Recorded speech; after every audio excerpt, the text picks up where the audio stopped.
ബുധസംഗമത്തില് വീണ്ടും പങ്കെടുക്കാൻ കഴിയുന്നത്. 872ാമത്തെ ആഴ്ചയാണ് ബുധസംഗമം ഇവിടെ നടക്കുന്നത്. നമ്മുടെ ചുറ്റുപാടുമുള്ള മിക്കവാറും എല്ലാ വായനശാലകളും ബുധസംഗമത്തിന്റെ അലയൊലികള് ഞാൻ എൻ്റെ മനസ്സിൽ കൊണ്ടു നടക്കുന്ന വ്യക്തികളിൽ ഒരു പ്രധാനപ്പെട്ട വ്യക്തിയാണ് ഗുരു നിത്യചൈതന്യതി. സന്യാസിമാരോടൊന്നും എനിക്ക് അത്ര വലിയ മമതയൊന്നുമില്ല. പക്ഷേ ഗുരു നിത്യചൈതന്യതിയോട് ഒരു മമതയുണ്ട്. കാരണം ഞാൻ അദ്ദേഹത്തെ നേരിൽ കാണണമെന്ന് വളരെയധികം ആഗ്രഹിച്ച വ്യക്തിയാണ്. അദ്ദേഹത്തിന്റെ ഓരോ പ്രഭാഷണങ്ങളും അതുപോലെ അദ്ദേഹത്തിന്റെ ലേഖനങ്ങളൊക്കെ തന്നെ വളരെ ആവേശത്തോടെ വായിച്ചിട്ടുണ്ട്. കാരണം നമ്മുടെ മനസ്സിനെ സ്പർശിക്കുന്ന എഴുത്തുകാരോടെ നമുക്ക് സ്നേഹം ഉണ്ടാവുള്ളൂ. അദ്ദേഹത്തെ അങ്ങനെ സ്മരിക്കാനുള്ള കാരണം എന്ന് വെച്ചാല് ഗുരുവിന്റെ മൂന്നാം തലമുറയിൽപ്പെട്ട രണ്ടാം തലമുറ എന്താ പറയാ ഗുരുവിന്റെ ആ പാത പിന്തുടർന്ന ഒരു ജ്ഞാന തപസ്യാണ് അദ്ദേഹം.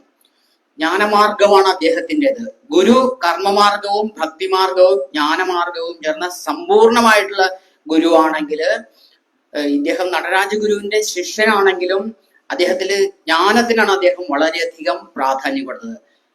120 മലയാള ഗ്രന്ഥങ്ങൾ അദ്ദേഹം എഴുതിയിട്ടുണ്ട്.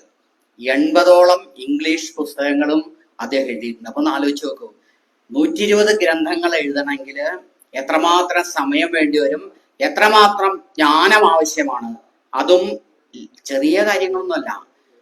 വേദങ്ങളും ഇതിഹാസങ്ങളെ കുറിച്ചൊക്കെ പുരാണങ്ങളെ കുറിച്ചൊക്കെ വളരെ കൃത്യമായിട്ട് അദ്ദേഹം പഠിച്ചതിന് ശേഷം മലയാളത്തിൽ എഴുതുന്നതിനോടൊപ്പം തന്നെ ഇംഗ്ലീഷ് ഭാഷയിലും അത് തർജ്ജമ ചെയ്ത് എഴുതിയിട്ടുണ്ട്. ഒരേ സമയത്തും ഇംഗ്ലീഷിലും മലയാളത്തിലും എഴുതാനുള്ള അഗാധമായ ഭാഷാബോധം അല്ലെങ്കിൽ ഭാഷാജ്ഞാനം അദ്ദേഹത്തിന് ഉണ്ടായിട്ടുണ്ട്. അങ്ങനെയുള്ള വളരെ അപൂർവം വ്യക്തികൾ മാത്രമേ നമ്മുടെ സമൂഹത്തിലുള്ളൂ. ഇനി എനിക്കൊരു ഏറ്റവും പ്രധാനപ്പെട്ട വിഷയം എന്താണെന്ന് വെച്ചാൽ അദ്ദേഹത്തോടുള്ള സ്നേഹത്തിന്റെയും ആദരവിന്റെയും പ്രധാനപ്പെട്ട കാര്യം, അദ്ദേഹം സന്യാസി ആയിരിക്കുമ്പോൾ തന്നെ ഭൗതികവാദത്തിലും അതോടൊപ്പം തന്നെ ശാസ്ത്രചിന്തയും അദ്ദേഹത്തിനോടൊപ്പമുണ്ട്. ഈ ശാസ്ത്രചിന്തയും ഭൗതികവാദവും ആത്മീയതയും പരസ്പര പൂരകമായിട്ട് കൊണ്ടുപോകാന്ന് പറഞ്ഞാല് അത്ര എളുപ്പമുള്ള ഒരു കാര്യമല്ല. ചിലർ ആത്മീയ കാര്യത്തിൽ വളരെയധികം പ്രാധാന്യം കൊടുക്കും, പക്ഷേ ശാസ്ത്ര ചിന്തകൾക്കൊന്നും അത്ര വലിയ പ്രാധാന്യം കൊടുക്കില്ല. ഭൗതികമായ കാര്യങ്ങൾക്കൊന്നും അദ്ദേഹം പ്രാധാന്യം കൊടുക്കാത്ത സന്യാസിമാരുണ്ട്. അവരൊന്നും നമ്മുടെ ഈ കാലഘട്ടത്തിൽ 21ാം നൂറ്റാണ്ടിന് യോജിച്ച വ്യക്തികളല്ല എന്നാണ് എൻ്റെ അഭിപ്രായം. പിന്നെ അദ്ദേഹത്തിന്റെ പ്രത്യേകത വളരെ മൗലികമായിട്ടുള്ള ചിന്തകളാണ്. അദ്ദേഹം പറയുന്നുണ്ട്, വിദ്യാഭ്യാസം നേടണം നമ്മള്, പക്ഷേ വിദ്യാഭ്യാസത്തിന് അടിമയാവരുത്. ഒന്ന് ആലോചിച്ച് നോക്കണം നിങ്ങള്, അതിന്റെ ആഴം എത്രമാത്രമാണ്. നമ്മൾ വിദ്യാഭ്യാസത്തിന് അടിമയായി പോവാണ്. വിദ്യാഭ്യാസം അല്ല വേണ്ടത്, ജ്ഞാനമാണ് വേണ്ടത്. കുറെ വിവരങ്ങൾ സമ്പാദിച്ചതുകൊണ്ട് നമ്മള് മഹാന്മാരായി മാറില്ല എന്ന് അദ്ദേഹം പറയുന്നുണ്ട്. അത്രയും വലിയൊരു ചിന്ത എന്നുള്ളത്.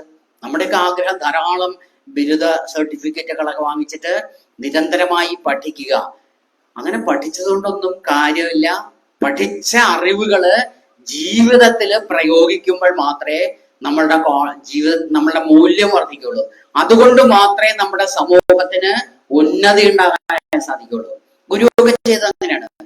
അദ്ദേഹം നേടിയ അറിവ് ജാതി വ്യവസ്ഥയ്ക്കൊക്കെ എതിരായിട്ടുള്ള വിഗ്രഹാരാധനകളൊക്കെ അന്നത്തെ അന്ധവിശ്വാസങ്ങൾ അനാചാരങ്ങളൊക്കെ അദ്ദേഹം ഗുരുവിനീരമായിട്ട് നേടുന്നത് അദ്ദേഹത്തിന് അറിവുണ്ടായിരുന്നു. ഈ ദർശനങ്ങളിൽ അല്ലെങ്കിൽ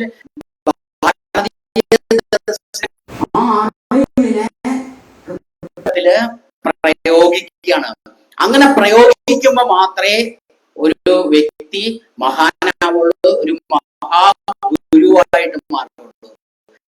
അങ്ങനെയുള്ള ഗുരുപരമ്പരയിലെ പ്രധാനപ്പെട്ട ശിഷ്യനാണ് നിത്യചൈതന്യതി. അപ്പൊ പറഞ്ഞത്, വിദ്യാഭ്യാസം നിങ്ങളെ ചങ്ങലക്കിടാല ചെയ്യേണ്ടത്, അതിന് അടിമയായിട്ട് മാറുകയാണ് പല ആളുകൾ ചെയ്യുന്നത്. ഒരു ജോലിക്ക് വേണ്ടിയിട്ട് ഏതെങ്കിലും ഒരു പദവിക്ക് വേണ്ടിയിട്ടുള്ള വിദ്യാഭ്യാസം നമ്മൾ ലഘൂകരിക്കുകയാണ് ചെയ്യുന്നത്. അതൊരിക്കലും ശരിയല്ല എന്നാണ്.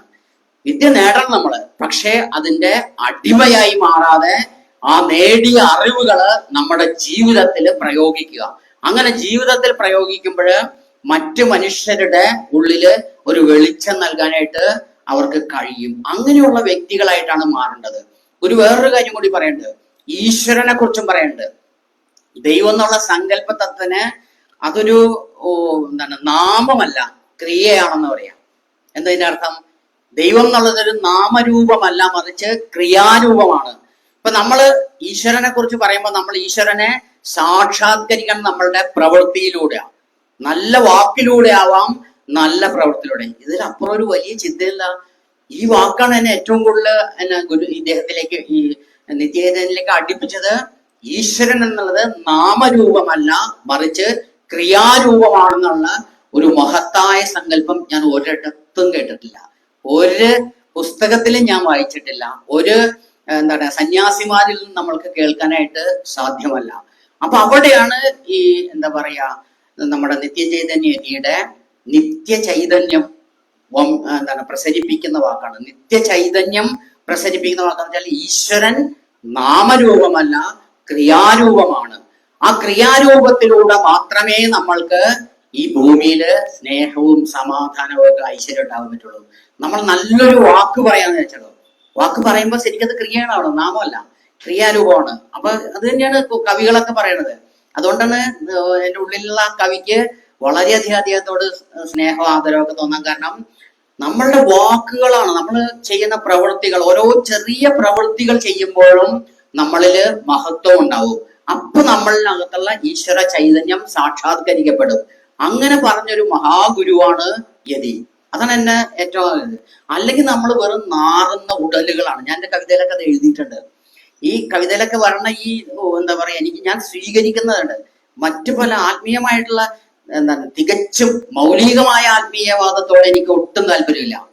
മൗലികമായ ആത്മീയവാദത്തെ ഞാൻ എതിർക്കുമ്പോൾ തന്നെ, അതിനെ ഞാൻ തിരസ്കരിക്കുമ്പോൾ തന്നെ ഈ യതിയുടെ ആത്മീയത എന്നെ സംബന്ധിച്ചോളം വളരെ എന്താ പറയാ, എന്റെ മനസ്സിനെ ഉന്മേഷം ഉണ്ടാക്കും. നമുക്ക് പ്രകാശം വരുന്നതാണ്. എന്റെ കവിതകളിലൊക്കെ എനിക്ക് ആ പ്രകാശം പരത്താനായിട്ട് സാധിക്കും. അല്ലെങ്കിൽ നമ്മൾ വെറും നാറുന്ന ഉടലുകൾ മാത്രമാണ്, വിയർപ്പും അതൊക്കെ. ഒരിക്കലും നമ്മൾക്ക് നമ്മുടെ ശരീരത്തെ എന്താ പറയാ ഭംഗിയായിട്ട് കൊണ്ടു നടക്കാനായിട്ട് സാധ്യമല്ല, വിശുദ്ധമായിട്ട് കൊണ്ടു നടക്കാൻ പറ്റില്ല. പക്ഷേ ഇതുപോലുള്ള വാക്കുകൾ അല്ലെങ്കിൽ ഇതുപോലുള്ള ചിന്തകൾ നമ്മുടെ മനസ്സിലുണ്ടാകുമ്പോഴോ നമ്മളിൽ നിന്ന് നല്ല പ്രവൃത്തികളും നല്ല വാക്കൊക്കെ വരുമ്പോ നമ്മൾക്കുണ്ട്. അതോടൊപ്പം തന്നെ വേറൊരു കാര്യമുള്ളത് മതാതീതമായ ആത്മീയത. മതത്തിന്റെ ഉള്ളിലാണ് ഈ ആത്മീയതയെ ദൈവീകരിക്കണം എന്നാണ് നമ്മുടെയൊക്കെ വിചാരം. പക്ഷേ യതി നമ്മളെ പഠിപ്പിച്ചത് മതാതീത, ഗുരുവിന്റെ തന്നെ പിന്തുടർച്ചയാട്ടോ. ഗുരുവും പറഞ്ഞിട്ടുണ്ടല്ലോ, ജാതിഭേദം മതദ്വേഷം ഏതുമില്ലാതെ സർവരും സോദരത്വേന വാഴുന്ന മാതൃകാസ്ഥാനമാണെന്നുണ്ട്. അതിനെ കുറച്ചും കൂടി വിപുലമാക്കിയിട്ട് മതാതീതമായ ആത്മീയതയുടെ വക്താവായിരുന്നു യതി. കാരണം മതാതീതമായ ആത്മീയത എന്ന് പറയുമ്പോൾ എന്താ സംഭവിക്കുക? മനുഷ്യത്വമാണ് ഏറ്റവും പരമപ്രധാനമായിട്ടുള്ളത്. മനുഷ്യത്വമാണ്. ലോകത്തിലുള്ള എല്ലാ മനുഷ്യരും നമ്മുടെ സഹോദരി സഹോദരന്മാരാണെന്നുള്ള ബോധം യതിക്കത് വരാനുള്ള കാരണം അദ്ദേഹത്തിന്റെ നിരന്തരമായ യാത്രകളാണ്. ഓരോ രാജ്യങ്ങളിൽ പോയി അവിടുത്തെ ചരിത്രവും സംസ്കാരവും എല്ലാം പഠിച്ച് ആ മനുഷ്യരുടെ എന്താ പറയാ ആ സ്നേഹവും അവരുടെ ആദരവൊക്കെ പറ്റുമ്പോഴാണ് മനസ്സിലാവുന്നത് ഈ മനുഷ്യര് എല്ലായിടത്തും ഒരുപോലെയാണ്. അങ്ങനെ വിശ്വമാനവികതയുടെ ഒരു എന്താണ് അംശം അദ്ദേഹത്തിന്റെ ഉള്ളിൽ വന്നു. അങ്ങനെ വന്നപ്പോ എന്ത് സംഭവിക്കും? അങ്ങനെയുള്ള ഒരു വ്യക്തിക്കും മതത്തിന്റെ ചട്ടക്കൂടില് ഒതുങ്ങി നിൽക്കാനായിട്ട് സാധിക്കില്ല. മതമല്ല പ്രധാനം. എന്താ വെച്ചാല് മതത്തിന് അപ്പുറത്താണ്. മതം ഏതായാലും മനുഷ്യൻ നന്നായാലും എന്ന് ഗുരു പറഞ്ഞിട്ടുണ്ട്. പക്ഷേ ഇദ്ദേഹം എന്താ പറയണത്? യതി പറയണത് മതത്തിന്റെ ആവശ്യം പോലും ഇല്ല എന്നാണ്. ഈശ്വരാന്വേഷണത്തിന് മതത്തിന്റെ ആവശ്യമില്ല. കാരണം ക്രിയാരൂപമായ ദൈവത്തെ അന്വേഷിക്കണമെങ്കിൽ നമ്മളുടെ നല്ല പ്രവൃത്തികൾ മാത്രം മതി. എല്ലാവരെയും തുല്യരായിട്ട് കാണാൻ കഴിയുക എന്നുള്ളത് എനിക്കത് വളരെ ഇഷ്ടപ്പെട്ടു. അദ്ദേഹത്തിന്റെ യാത്രാവിവരണം വായിച്ചപ്പോഴാണ് അതിങ്ങനെ സീരിയലൈസ് ഖണ്ഡശായിട്ട് പ്രസിദ്ധീകരിച്ചപ്പോൾ ഞാൻ അത് ഓരോ അധ്യായങ്ങളും വായിക്കുമ്പോഴാണ് ഈ സന്യാസിമാരുടെ ഒരു ടിപ്പിക്കലായിട്ടുള്ള രീതിയിലല്ല അദ്ദേഹം സംസാരിക്കുന്നത്. ചില സമയത്തൊക്കെ അദ്ദേഹം പറയണത് ഈ സന്യാസിമാരുടെ ആ പാരമ്പര്യത്തെ, ഗുരു പാരമ്പര്യത്തെയൊക്കെ നിഷേധിച്ചുകൊണ്ടാണ്. ഒരു സാധാരണ മനുഷ്യന്റെ രീതിയിൽ ഈ ജീവിതത്തെ കാണാനായിട്ടുള്ള കാരണം അവിടെയാണ് പ്രധാനം. അതാണ് അദ്ദേഹം പറയേണ്ടത്. വിദ്യാഭ്യാസം കൊണ്ട് സ്വതന്ത്രമാവുക എന്ന് പറയുന്നത് നമ്മൾ എപ്പോഴും മൗലികമായ മനുഷ്യത്വത്തിന്റെ ആ ഒരു നിഷ്കളങ്കരാവുക, കുഞ്ഞുങ്ങളെ പോലെ അത് വലിയ വലിയ മഹാന്മാരായ ആളാണ്. ക്രിസ്തുദേവനൊക്കെ പറഞ്ഞതാണ്, നിങ്ങള് ശിശുക്കളെ പോലെ നിഷ്കളങ്കരായിട്ട് സംസാരിക്കാനായിട്ട് കഴിയുക. അപ്പൊ ഈ അറിവിൻ്റെതായിട്ടുള്ള മഹാഭാരങ്ങൾ ഒഴിഞ്ഞ് എല്ലാ മനുഷ്യരുടെയും മനസ്സിലേക്ക് എത്തുന്ന പോലുള്ള എന്താ മുത്തുമണികൾ പോലുള്ള വാക്കുകൾ സംസാരിക്കാൻ കഴിയുമെന്ന് പറയണ്ട. അപ്പൊ അദ്ദേഹത്തിന്റെ ഓരോ ലേഖനങ്ങളിലും നമുക്കത് കാണാനായിട്ട് സാധിക്കും. ഇന്നത്തെ കാലത്തൊക്കെ മതത്തിനൊക്കെ വളരെയധികം പ്രാധാന്യം വന്നുകൊണ്ടിരിക്കുക. മതാതീതമായിട്ടുള്ള ചിന്ത എന്ന് പറയാം ഇപ്പൊ നമുക്ക് അപകടകരമാണ്. ഇപ്പൊ ഒരു യതിയെ കുറിച്ചൊക്കെ പറയുമ്പോൾ നമുക്ക് വളരെയധികം ഭീതി വരും. എന്താ കാരണം? മതം കൂടുതൽ ശക്തി പ്രാപിച്ചുകൊണ്ടാണ്. ഭരണകൂടങ്ങളൊക്കെ തന്നെ മതത്തിന് എന്താ പറയാ കൂടെ നിൽക്കാനാണ് ശ്രമിക്കുന്നത്. അങ്ങനെ ഉണ്ടായിരുന്ന ഒരു മാർപ്പാപ്പ ഉണ്ടായിരുന്നു. ഫ്രാൻസിസ് മാർപ്പാപ്പ മാത്രമാണ് മതാതീതമായിട്ട് ചിന്തിച്ച്. ഇനിയിപ്പോ പുതിയ ആളെങ്ങനെയാന്ന് നമുക്കറിയില്ല. പക്ഷെ ഫ്രാൻസിസ് മാർപ്പാപ്പയുടെ വാക്കുകളില് മാനുഷികമായിട്ടുള്ള വരും. ശ്രീനാരായണ ഗുരുവിനൊക്കെ അംഗീകരിച്ചിട്ടുണ്ട്. ഈയിടെ നമ്മളുടെ സർവമത സമ്മേളനത്തിന്റെ അത് ഗുരുവിന്റെ ഒരു വലിയ, ഇന്നിപ്പോ നമ്മൾക്ക് 100 വർഷങ്ങൾക്ക് ശേഷം നമ്മൾക്ക് അതിന്റെ പ്രാധാന്യം മനസ്സിലാവില്ല. പക്ഷെ 1924 സർവമത സമ്മേളനം നടത്തുക എന്ന് പറഞ്ഞാൽ നമുക്ക് സങ്കല്പിക്കാൻ പറ്റില്ല. കാരണം അവനവന്റെ മതമാണ് ഏറ്റവും പ്രധാനപ്പെട്ട മതമെന്ന് വിശ്വസിക്കുന്ന ഒരു കാലഘട്ടത്തില് എല്ലാ മതങ്ങളും തുല്യമാണെന്നും എല്ലാവരിലെയും ഉള്ളത് ഒരു ഈശ്വര ചൈതന്യമുണ്ടെന്നും ആ ഈശ്വര ചൈതന്യം മതത്തിന് അതീതമാണെന്നും ഗുരുവിന് അറിയാമായിരുന്നു. അതുകൊണ്ടാണ് ആലുവ അദ്ദേഹം അദ്വൈതാശ്രമത്തില് അദ്ദേഹം വളരെ പ്രസിദ്ധമായിട്ടുള്ള പെരിയാറിന്റെ തീരത്ത്, ഈ നദീതീരത്താണ് സംസ്കാരം കൊടുക്കെടുക്കുന്നത്. അങ്ങനെ പെരിയാറിന്റെ തീരത്ത് മഹാസമ്മേളനം നടന്നത്. അതിന്റെ 100ാം വാർഷികത്തില് വത്തിക്കാനിൽ പോയിട്ട് നമ്മുടെ കേരളത്തിൽ നിന്ന് ആളുകളുണ്ടായിരുന്നു. അവരത് ഈ എന്താ പറയാ ഗുരുവിന്റെ ചിന്തകൾ അവർ പറയുമ്പോൾ അദ്ദേഹം അത് സ്വീകരിക്കുകയും വളരെയധികം ആദരവോടെയാണ് അതിനെ സ്വീകരിക്കേണ്ടത്. അതിന്റെ അർത്ഥം അങ്ങനെ ഒരു മഹത് വ്യക്തി നമ്മളുടെ ഇവിടെ ജീവിച്ചിരുന്നു. അപ്പൊ ഞാൻ പറഞ്ഞു വന്നത് യതിയിൽ അങ്ങനെ ഒരു വലിയ ഒരു നന്മയുടെ അംശമുണ്ട്. കാരണം ഇതിനൊക്കെ അപ്പുറത്താണ് മനുഷ്യൻ എന്നുള്ള ഒരു ചിന്ത. അതിന്ന് വളരെ പ്രാധാന്യം അർഹിക്കുന്ന ഒരു കാലഘട്ടത്താണ് യതിയെ നമ്മൾ ഓർക്കുന്നത്. പിന്നെ പ്രത്യേകത എന്താ വെച്ചാൽ യതിക്കുള്ള പ്രത്യേകത സഞ്ചാരം ഒരു പ്രധാനപ്പെട്ടാണ്. അതുപോലെ വായന, പഠനം. വായനയും പഠനവും അദ്ദേഹത്തെ വളരെയധികം സ്വാധീനിച്ചിട്ടുണ്ട്. 3 കാര്യങ്ങളാണ് ഒരു മനുഷ്യന്റെ നന്മയ്ക്ക് വേണ്ടിയിട്ട് അദ്ദേഹം വേണ്ടത്. അതിൽ നമ്മൾ ഒരു സന്യാസിമാരും പറയാത്തൊരു കാര്യം വ്യായാമമാണ്. ഒന്ന് ആലോചിച്ച് നോക്കാം. ഏതെങ്കിലും സന്യാസിമാര് വ്യായാമത്തെ കുറിച്ച് പറയുമോ? അദ്ദേഹം വളരെ വ്യക്തമായിട്ട് പറയുന്നുണ്ട് വ്യായാമം. കാരണം ശരീരമാണ് ഏറ്റവും പ്രധാനപ്പെട്ട വസ്തു. ഈ ശരീരം വളരെ ആരോഗ്യപൂർണമായ ഒരു ശരീരം ഉണ്ടെങ്കിൽ മാത്രമേ നമ്മളുടെ ചിന്തകളൊക്കെ വളരെ എന്താ പറയാ കൃത്യമായിട്ട് നമ്മൾ ഈ ഭൂമിയെ കൃത്യമായി കാണാൻ പറ്റുള്ളൂ. നമുക്ക് ശരിയായ വീക്ഷണം ഉണ്ടാവണമെങ്കിൽ ശരീരം സമ്പൂർണ്ണമായിട്ട്. അപ്പൊ പരമപ്രധാനം അദ്ദേഹം വ്യായാമത്തിന് കൊടുക്കേണ്ടത്. 2ാമത്തെ കാര്യം, അത് ശരീരം ആരോഗ്യ സമ്പന്നമാണെങ്കിൽ മനസ്സും ആരോഗ്യ സമ്പന്നമാണെങ്കിൽ വായന വളരെ പ്രധാനപ്പെട്ടാണ്. അതും പരന്ന വായന. എല്ലാ വിഷയങ്ങളെ കുറിച്ചും അഗാധമായിട്ട് പഠിക്കാനായിട്ട് കഴിയണം. ഇനി ഗുരുവിനെ കുറിച്ചൊരു കാര്യം കൂടി, അല്ലെങ്കിൽ യതിയെ കുറിച്ചൊരു കാര്യം പറയാതെ വിട്ടുപോകാൻ പാടില്ല. ഇദ്ദേഹത്തിന്റെ ആദ്യ കാലഘട്ടത്തിൽ നിന്ന് നമ്മൾ അത്ഭുതപ്പെട്ടു പോകും. അദ്ദേഹം 10ാം ക്ലാസ് പരീക്ഷ കഴിഞ്ഞ് മെട്രിക്കുലേഷൻ പാസ്സായതിനു ശേഷം അദ്ദേഹം ലോക സഞ്ചാരത്തിന് ഇറങ്ങി പുറപ്പെട്ടു. ലോക സഞ്ചാരത്തിന് ഇറങ്ങി പുറപ്പെട്ടിട്ട് കുറേ വർഷങ്ങള്, അത് ഏകദേശം ഒരു 23 വയസ്സിലാണ് പുള്ളി തിരിച്ച് പിന്നെ ഫിലോസഫി പഠിക്കാൻ പറ്റുന്നത്. അതും അപ്രതീക്ഷിതമായിട്ടാണ് അദ്ദേഹം ഫിലോസഫി പഠനത്തിലേക്ക് വരണത്. അത് പറയാതിരിക്കാൻ വയ്യ. എന്താ കാരണം വെച്ചാല് ഇന്ത്യയിൽ പല ഭാഗങ്ങളിലും, ഇന്നത്തെ ഇന്ത്യയിൽ കേട്ടോ, കുറച്ച് എന്താ പറയാ വിശാലമായിട്ട് തൊട്ടടുത്ത രാജ്യങ്ങളിലൊക്കെ അദ്ദേഹം സഞ്ചരിച്ചിരുന്നു. സൂഫി വര്യന്മാരായിട്ടും സന്യാസിമാരായിട്ടും പല എന്താ പറയാ അവധൂതന്മാരായിട്ടൊക്കെ പരിചയപ്പെട്ട് രമണ മഹർഷിയെ കാണുന്നത് ആ സമയത്താണ്. ഗാന്ധിജിയെ കാണുന്നത് ആ സമയത്താണ്. അങ്ങനെ മഹത്തായ വ്യക്തിത്വങ്ങളെ കാണുകയും അവരുടെ ആശയങ്ങളും, അപ്പൊ ഈ ലോക വീക്ഷണം അടിമുടി മാറിപ്പോകും. പിന്നീട് അദ്ദേഹം 23 വയസ്സില് നമ്മളുടെ UC കോളേജിലെ ഒരു ഫാദറാണ് അദ്ദേഹത്തെ കണ്ടെത്തുന്നത്. എന്താ കാരണം? ഇങ്ങനെ അലഞ്ഞിരിഞ്ഞ് നടക്കുന്ന ഒരു മനുഷ്യൻ. പക്ഷെ അദ്ദേഹത്തെ കണ്ടപ്പോൾ തന്നെ ആ ഫാദറിന് കൃത്യമായിട്ട് മനസ്സിലായി ഇദ്ദേഹത്തിന്റെ ഉള്ളിൽ ഒരു മഹാനായ വ്യക്തി ഉണ്ടെന്ന് അദ്ദേഹത്തിന് വ്യക്തമായി ബോധ്യമായി. അതുകൊണ്ട് എന്ത് ചെയ്തു? പോരുന്നു എന്ന് ചോദിച്ചു. അപ്പൊ അദ്ദേഹം സന്യാസി ആയിട്ടില്ല കേട്ടോ. സന്യാസി എന്നൊരു സാധാരണ യുവാവാണ്. എന്റെ കൂടെ പോരണമെന്ന് ചോദിച്ചു. അങ്ങനെ അദ്ദേഹം UC കോളേജിൽ കൊണ്ടുപോയി ഫിലോസഫി BAക്ക് ചേർത്തു.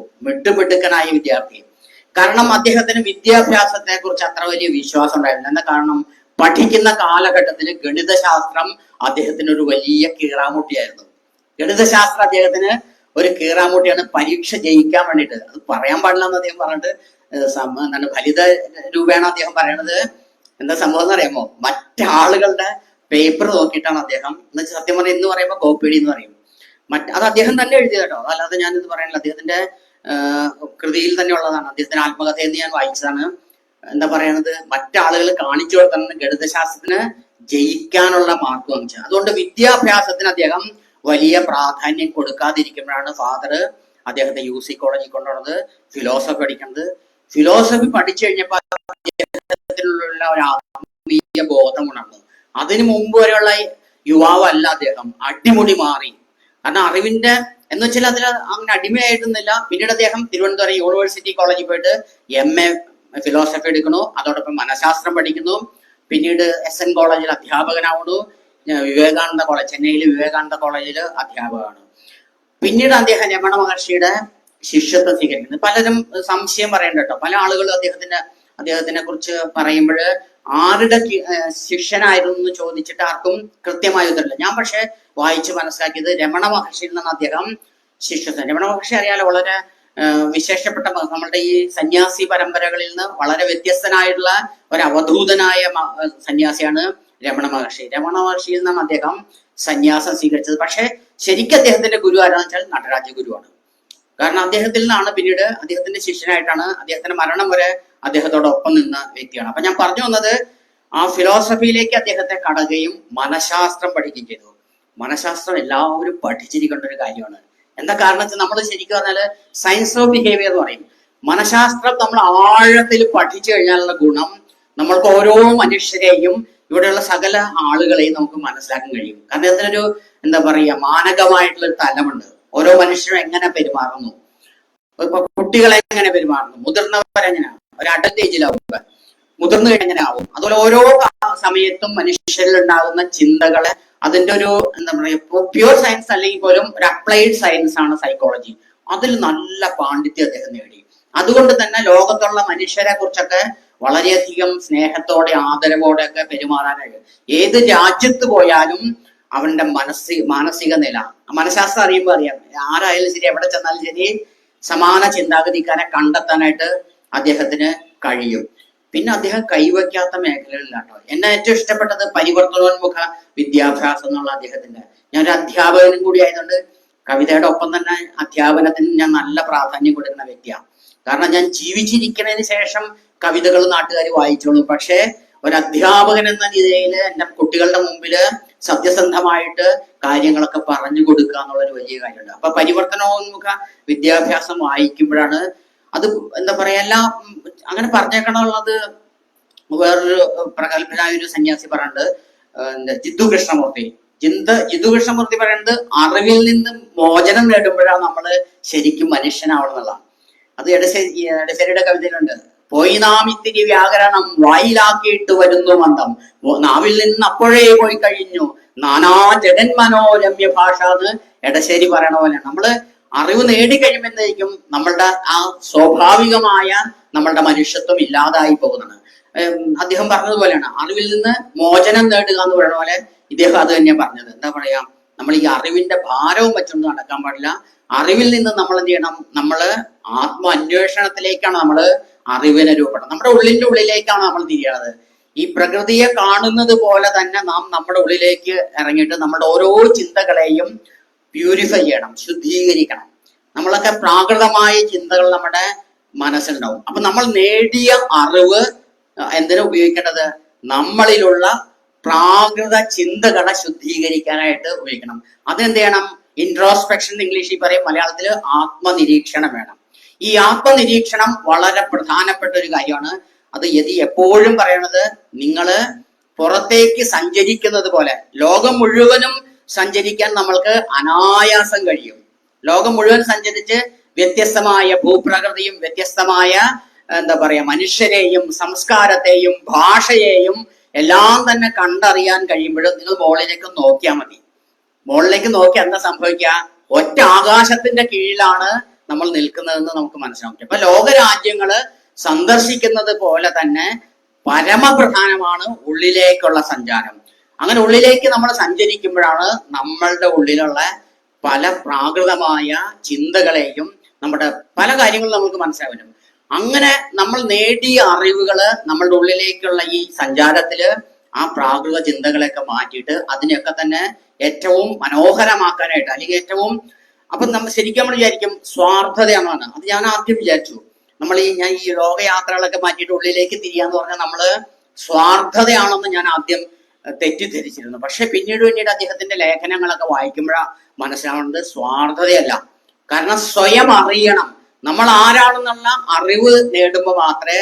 ഇപ്പൊ ഞാനൊരു കവിയാണ്, എന്റെ ധർമ്മം എന്താണെന്ന് ഞാൻ കൃത്യമായിട്ട് മനസ്സിലാക്കുമ്പോൾ ഓരോ വാക്ക് പറയുമ്പോഴും എഴുതുമ്പോഴും ഒക്കെ തന്നെ നമ്മൾ സൂക്ഷ്മത പാലിക്കണം. എന്താ കാരണം? ഈ വാക്ക് ഇപ്പൊ എന്താ പറയാ, നമ്മുടെ പ്രിയപ്പെട്ട ഗാൽഡിയസ് മുരളീധരൻ പറഞ്ഞു, നമ്മൾ ഈ ഉച്ചരിക്കുന്ന വാക്കുകളൊക്കെ നശിച്ചു പോകുന്നതാണ്. പക്ഷെ നശിക്കില്ല, വാക്കുകൾ ഒരിക്കലും നശിക്കില്ല. അതൊക്കെ ഇങ്ങനെ എന്താ പറയുക, അന്തരീക്ഷത്തിൽ അല്ലെങ്കിൽ ആളുകളുടെ മനസ്സിലൊക്കെ ജീവിച്ചിരിക്കും. തലമുറ കൈമാറി ഓരോ മനുഷ്യ മനസ്സിലും ആ വാക്കുകൾ അലയടിച്ചുകൊണ്ടിരിക്കാം. ഒരിക്കലും വാക്കുകൾക്ക് നാശമില്ല.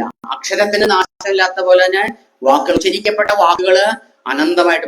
ഗാന്ധിജിയുടെ വാക്കുകളൊക്കെ ഇങ്ങനെ നമ്മുടെ നിലനിൽക്കുന്ന പോലെ നിലനിൽക്കും. അപ്പൊ ഞാൻ പറഞ്ഞു എന്ന കാര്യത്തുള്ളൂ, ഈ ആത്മനിരീക്ഷണം, ഉള്ളിലേക്കുള്ള നിരീക്ഷണത്തിൽ നമ്മൾ സംഭവിക്കുന്ന ഓരോ വാക്കുകളും ഉച്ചരിക്കുന്നത് അതിനെ നമ്മളുടെ അറിവിന്റെ ആ വെളിച്ചം കൊണ്ട് അതിന് കഴുകാം. ജ്ഞാനത്തിന്റെ വെളിച്ചത്തിൽ കഴുകിയിട്ട് ആ സ്വാർത്ഥമായ അംശങ്ങളും നമ്മളുടെ തെറ്റായ ചിന്തകളെ മാറ്റിയിട്ട് വരുന്ന തലമുറയ്ക്ക്, ഇനി വരാൻ പോകുന്ന സമൂഹത്തിന് അല്ലെങ്കിൽ കാലത്തിനനുസരിച്ച് നമ്മളുടെ ചിന്തകളെ എന്ത് ചെയ്യണം, മാറ്റി തീർക്കാനായിട്ടുള്ള ഒരു വലിയ യജ്ഞം നമ്മൾ നടത്തണം. ജീവിതം എന്ന് പറഞ്ഞാൽ തമാശയല്ല. ജീവിതം ഒരു തമാശയായിട്ട് കാണേണ്ട കാര്യമല്ല. വളരെ ഉത്തരവാദിത്വ ബോധത്തോടെ നമ്മൾ ഓരോ നിമിഷത്തെയും അനശ്വരമാക്കുക എന്നാണ്. ഞാനൊരു കവിതയിൽ എഴുതിയിട്ടുണ്ട്. മൃതിയിലേക്കുള്ള യാത്രയായി ജീവിതം, പരിഗണിക്കുവോർക്കില്ലൊരു ഖേദവും, മൃതിയെ വെല്ലുവാൻ എന്തെങ്കിലും നമ്മൾ കരുതി വയ്ക്കണം ഓരോ നിമിഷമാണ്.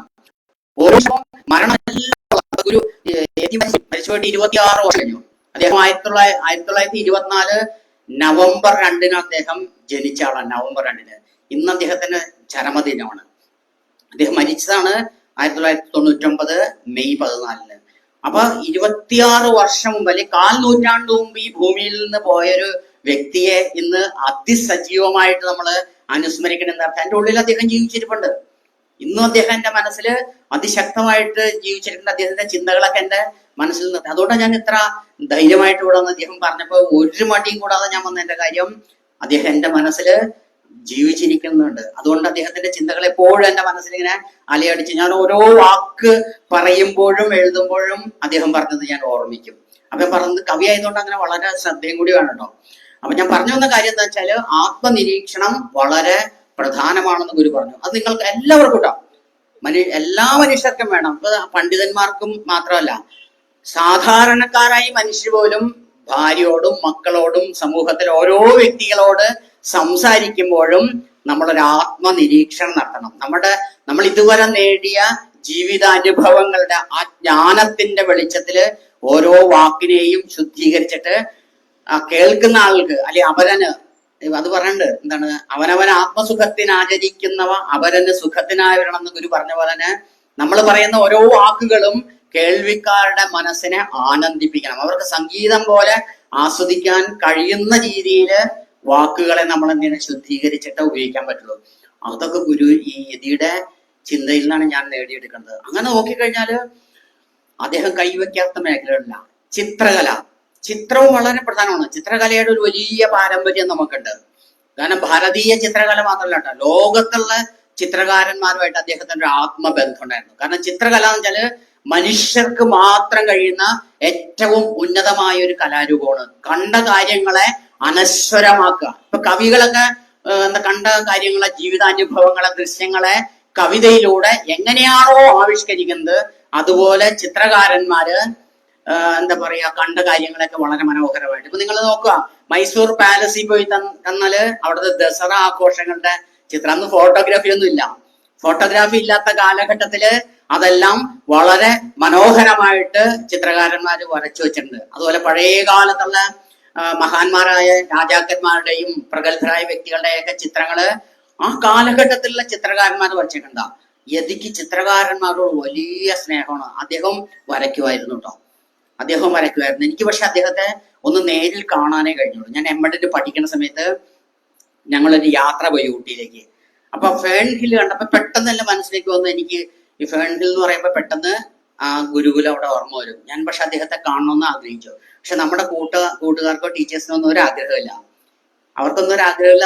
ഈ ജയദേവി ആരാന്ന് പോലും നമ്മുടെ ഡോക്ടറേറ്റ് ഒക്കെ എടുത്തുള്ള എന്താ പറയാ എഡ്യൂക്കേഷനിലെ പ്രൊഫസർമാർക്കൊന്നും അവരെ അറിയില്ല. പക്ഷെ ഞാൻ അദ്ദേഹത്തെ വായിച്ചത് കൊണ്ട് ഒരു ആത്മബന്ധമുള്ളതുകൊണ്ട് കാണണമെന്ന് പറയും. പക്ഷെ അദ്ദേഹത്തോട് സംസാരിക്കാനുള്ള അവസരം തന്നില്ല. ജസ്റ്റ് അദ്ദേഹത്തെ ഒന്ന് കാണാൻ മാത്രമേ കഴിഞ്ഞുള്ളൂ. അത് മാത്രം മതി, ഒരു ദർശനം മാത്രം മതി, അത് അനശ്വരമായിട്ട് നമ്മുടെ മനസ്സിൽ സൂക്ഷിക്കാനായിട്ട് സാധ്യമാണ്. അപ്പൊ ഞാൻ പറഞ്ഞ കാര്യം എന്താന്ന് വെച്ചാല്, അദ്ദേഹം ചിത്രം വരയ്ക്കുമായിരുന്നു, നല്ല മനോഹരമായിട്ട് ചിത്രം വരയ്ക്കും. പിന്നെ സംഗീതം, അതും വളരെ പ്രധാനപ്പെട്ട ഒരു കാര്യമാണ്.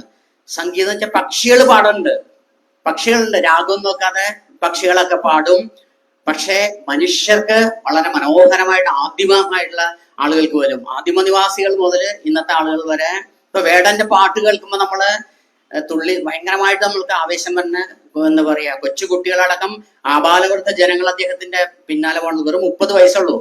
25 വയസ്സിൽ അദ്ദേഹം പാടി തുടങ്ങുന്നത്. 30 വയസ്സായപ്പോഴത്തേക്കും ധാരാളം എന്താ പറയാ കേൾവിക്കാരെ, ആസ്വാദകരുണ്ടാക്കാൻ അദ്ദേഹത്തിന് കഴിഞ്ഞിട്ടുണ്ട്. എന്താ കാരണം? സംഗീതത്തിലൂടെ എന്താ സംഭവിക്കുന്നത്? അവരുടെ ചിന്തകളാണ് പങ്കുവയ്ക്കുന്നത്. ചിലരെ ആനന്ദിപ്പിക്കുന്ന പോലെ ചിലരെ വെളിച്ചത്തിലേക്ക് കൊണ്ടുവരാനും അദ്ദേഹത്തിന് കഴിയുന്നുണ്ട്. അപ്പൊ സംഗീതത്തിന് വളരെയധികം പ്രാധാന്യം ഗുരു കൊടുത്തിരുന്നു. ലോക സംഗീതത്തിലായിട്ട് അദ്ദേഹത്തിന് ഒരു ആത്മബന്ധം. അപ്പൊ നോക്കുക, ചിത്രകല, സംഗീതം, അതുപോലെ വിദ്യാഭ്യാസം, ലോകത്തുള്ള ഓരോ രാജ്യങ്ങളിലെയും വിദ്യാഭ്യാസ രീതികളെ അദ്ദേഹം സസൂക്ഷ്മ നിരീക്ഷിക്കുകയും ഭാരതത്തിലെ വിദ്യാഭ്യാസ രീതി ഇതിൽ നിന്ന് എത്രമാത്രം മാറ്റം വരണമെന്നൊക്കെ ഗുരു കൃത്യമായിട്ട് പറഞ്ഞിട്ടുണ്ട്. അങ്ങനെ നോക്കിക്കഴിഞ്ഞാല് ഇപ്പൊ നമ്മൾ പറയുകയാണെങ്കിൽ വിദ്യാഭ്യാസം, ആത്മീയത, തുടക്കത്തിൽ ആത്മീയത എന്ന് പറയാം, ഭൗതികത, ശാസ്ത്രബോധം, ചിത്രകല, സംഗീതം, മനഃശാസ്ത്രം, എത്ര മേഖലയുള്ള ചരിത്രം, ഭൂമിശാസ്ത്രം, സമസ്ത മേഖലകളെയും സ്പർശിച്ച് അത് പഠിച്ച് ഈ 120 ഗ്രന്ഥങ്ങൾ മലയാളത്തിൽ എഴുതുന്നുള്ളൂ. അതൊരു ചെറിയ കാര്യമല്ല. അതോടൊപ്പം തന്നെ ഈ മലയാളത്തിൽ എഴുതിയ ഗ്രന്ഥങ്ങളുടെ ഒക്കെ തന്നെ ഇംഗ്ലീഷിലും അദ്ദേഹം എഴുതിയിട്ടുണ്ട്. അതാണ് 80 കൃതികളാണ്, 200 കൃതികൾ അദ്ദേഹത്തിന്റെ പ്രകാശിക്കപ്പെട്ടിട്ടുണ്ട്. പിന്നെ നളിനിയെ കുറിച്ചുള്ളൊരു പഠനം, കുമാരനാശാന്റെ നളിനിയെ കുറിച്ചൊരു പഠനം അദ്ദേഹം എഴുതിയിട്ടുണ്ട്. അതിന് അദ്ദേഹത്തിന് സാഹിത്യ അക്കാദമിയുടെ അവാർഡ് കിട്ടിയിട്ടുണ്ട്. അതൊരു ചെറിയ കാര്യമല്ല. അതുപോലെ ആർക്കും പറ്റാത്ത കാര്യങ്ങളോ, അദ്ദേഹത്തിന്റെ മുറി എന്ന് പറഞ്ഞാൽ നിരന്തരമായിട്ട് എഴുത്തിന്റെ മുറി. അദ്ദേഹത്തെ സഹായിക്കാൻ ശിഷ്യന്മാരുണ്ട്. അത് മലയാളത്തിലെന്നുമല്ല, മറ്റ് രാജ്യങ്ങളിലെ ആളുകളൊക്കെ അദ്ദേഹത്തിന്റെ എന്താ പറയാ, വളരെ ഫ്ലുവന്റ് ആയിട്ടുള്ള സംസാരമാണ്. പൂക്കളെ പോലെയാണ് അദ്ദേഹത്തിന്റെ വാക്കുകൾ പുറത്തേക്കുണ്ട്. കാരണം അത്രമാത്രം ജ്ഞാനുണ്ട്. ആ ജ്ഞാനത്തിലൂടെ അദ്ദേഹത്തിന്റെ ഉള്ളിലുള്ള കാര്യങ്ങൾ പറയുമ്പോൾ ഏത് ആളുകളും ആകർഷിക്കപ്പെടും. അദ്ദേഹത്തിന്റെ ഈ എന്താണ് ഗുരുകുലത്തിലെ ധാരാളം അവരൊക്കെ അദ്ദേഹത്തെ സഹായിക്കും, ഈ ഗ്രന്ഥരചനയിൽ സഹായിക്കും. ഒന്ന് പറഞ്ഞു കൊടുത്താൽ മാത്രം, അദ്ദേഹത്തിന് എഴുതുന്നൊന്നും ആവശ്യമില്ല. അദ്ദേഹം വെറുതെ പറഞ്ഞു കഴിഞ്ഞാല് അത് മലയാളത്തിലേക്കും ഇംഗ്ലീഷിലേക്കും എഴുതാൻ പറ്റിയ ഒരു സംഭവം അദ്ദേഹത്തിന്റെ അടുക്കുണ്ടായിരുന്നു. അങ്ങനെ സമ്പന്നമായ ശിഷ്യ പരമ്പര എന്നാണ്. പിന്നെ ഒരു പ്രത്യേകത ഞാൻ പറഞ്ഞു ആദ്യം, മതാതീതമായ ആത്മീയത എന്ന് പറഞ്ഞു. അദ്ദേഹത്തിന്റെ ഗുരുകുലത്തില് ഏത് മനുഷ്യനും കടന്നു വരാം. ഇന്ന് മലയാളത്തിലെ ഏറ്റവും പ്രസിദ്ധനായിട്ടുള്ള ഷൗക്കത്ത് ഈ യതിയുടെ ശിഷ്യനാണ്. യതിയുടെ നന്മകള് അല്ലെങ്കിൽ അദ്ദേഹത്തിന്റെ ജീവിതത്തെക്കുറിച്ചും അദ്ദേഹത്തിന്റെ ദർശനത്തെക്കുറിച്ചും നിരന്തരമായിട്ട് ലോകം മുഴുവൻ സഞ്ചരിച്ച് പ്രസംഗിക്കുന്ന ഷൗക്കത്ത് ഇവിടെ വന്നിട്ടെന്ന് എനിക്ക് തോന്നുന്നു. എനിക്ക് അദ്ദേഹത്തിന്റെ കവിതകളൊക്കെ വായിച്ച് നല്ല അഭിപ്രായം എഴുതും. പക്ഷെ ഇതുവരെ നേരിൽ കാണാൻ ഭാഗ്യം കിട്ടിയിട്ടില്ല. ഷൗക്കത്തിന് എനിക്ക് ഒരിക്കൽ നേരിട്ട് കാണണമെന്ന് എനിക്ക് വലിയ ആഗ്രഹമുണ്ട്. ഇവിടെ വന്ന സമയത്ത് എനിക്ക് എത്തിച്ചേരാൻ പറ്റിയില്ല. അപ്പൊ ഞാൻ പറയുന്നത്, അങ്ങനെ മതത്തിനതീതമായി ധാരാളം ശിഷ്യന്മാരെ സമ്പാദിച്ച ഒരു മഹാനായ ഗുരുവാണ്. ഞാൻ അധികം ദീർഘിപ്പിക്കണില്ല. ഇനി പറഞ്ഞു കഴിഞ്ഞാല് എന്താ പറയാ, നിങ്ങൾക്കൊക്കെ ബോറടിക്കും. കാരണം നിങ്ങൾക്ക് അങ്ങനെ ഒരു ആത്മബന്ധം അദ്ദേഹത്തുമായിട്ടില്ല. എനിക്ക് അദ്ദേഹം ജീവിച്ചിരിക്കണം. എന്റെ മനസ്സിൽ ഞാൻ കൊണ്ടു നടക്കുന്ന ഒരു മഹാനായ വ്യക്തിയാണ്. ഒരു ജ്ഞാനസ്വരൂപനായിട്ട് ഞാൻ കൊണ്ടു നടക്കുന്ന യതിയെ ഇവിടെ അവതരിപ്പിക്കാൻ കിട്ടിയ ഒരു അവസരം എനിക്ക് വളരെയധികം ആനന്ദമുണ്ട്. അത് രണ്ടർത്ഥം, അധ്യാപകൻ എന്ന നിലയിൽ ആദരവുണ്ട്, കവി എന്ന നിലയിൽ ആദരവുണ്ട്, പിന്നെ ഒരു സാധാരണ വ്യക്തി എന്ന നിലയിൽ. അത് ഒറ്റ കാര്യം മാത്രമേ ഉള്ളൂ, ആത്മനിരീക്ഷണത്തിലൂടെ നമ്മുടെ വാക്കിനെയും പ്രവൃത്തിയെയും ശുദ്ധീകരിച്ച് ജീവിച്ചിരിക്കുന്ന കാലം അതിനുശേഷവും നമ്മൾ അനശ്വരരായിട്ട് മാറണം എന്നുള്ള ആഗ്രഹത്തിൽ ജീവിക്കുന്ന ഒരു വ്യക്തിയാണ്. അതുകൊണ്ട്